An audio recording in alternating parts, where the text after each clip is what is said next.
sige, libre na lang. Pagluluto kita ng tinolang native chicken, libre. Parang gano'n, nahihiya ka. So, if you can teach us a pricing strategy as far as the package is concerned, no? Kasi I learned recently from Secretary Frasco yan, na now tourism is going for quality tourism rather than quantity tourism. So, it affects the pricing. Yun bago ko makalimutan lang. Always be calling for money na. Foreign.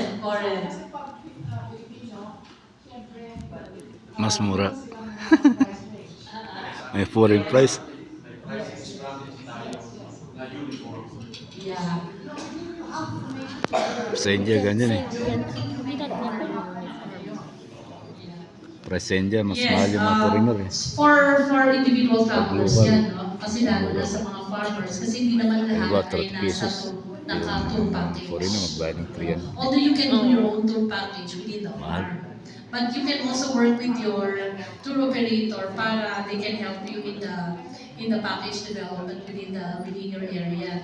Kasi yun yung i-plus nila sa cost nila, sa yung overall cost. Kasi yung place mo is just one area eh. Diba? Perhaps maka-connect pa nila sa mga other experiences. No? So, yeah. Last week, ang lalayo ng mga tourism areas natin. Sometimes yung 1 week ng foreign group, no? 50% of that is traveling. Parang gano'n.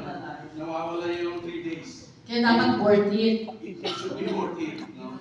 Eh, paano namin mag-price yun? Yeah. Is it cost plus? Yeah. Sige. You need the board. Sige, let's have a board. Although, this is actually part also for tour package development, man. No? So, we will do tour package. We have like 4 tour package development trainings for the year, if I'm not mistaken, or 7, kasi per province ang gagawin natin. But we're really focused on kasi meron tayong yung tourism villages. So, parang we would like to teach yung mga village people to do their tour packages na para it will be easy for the tour operators to connect with them. Meron na silang price, di ba? Alam na nila kagad, para ikaw din. So kasama ka dun sa tour package development. But let's take advantage that si Ma'am Mina is here. May concept, may pina-follow actually naman ng formula yan. But you can ask later on kung ano pa yung mga factors that you have to consider in pricing, no? So, okay, nasaan yung board natin? Unless,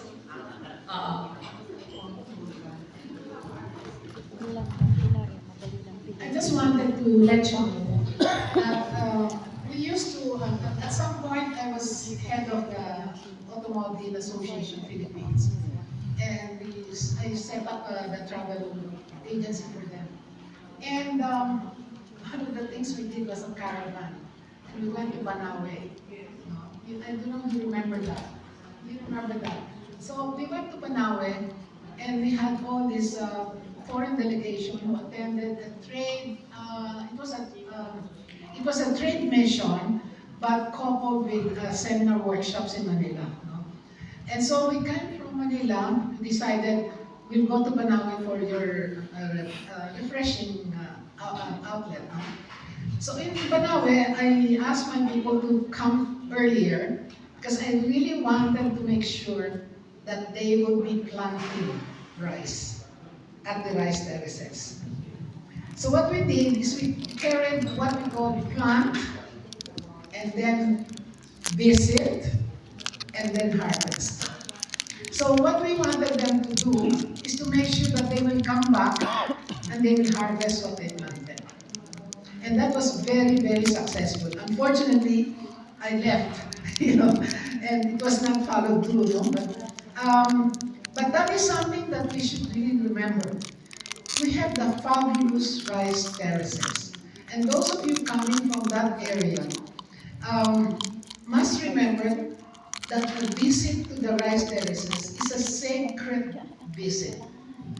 We don't, from us who are down in the lowland, we look at the rice terraces as a sacred place. From what we all read from the beginning of the rice terraces. But I don't think people within the area realize this as they grow. Hindi na, nakakalimutan nila that this is a sacred place. No? And why do I say it's a sacred place? Because on top of the mountains, you have the big trees, remember? Anong tawag na sa mga malaki? The muyongs, no?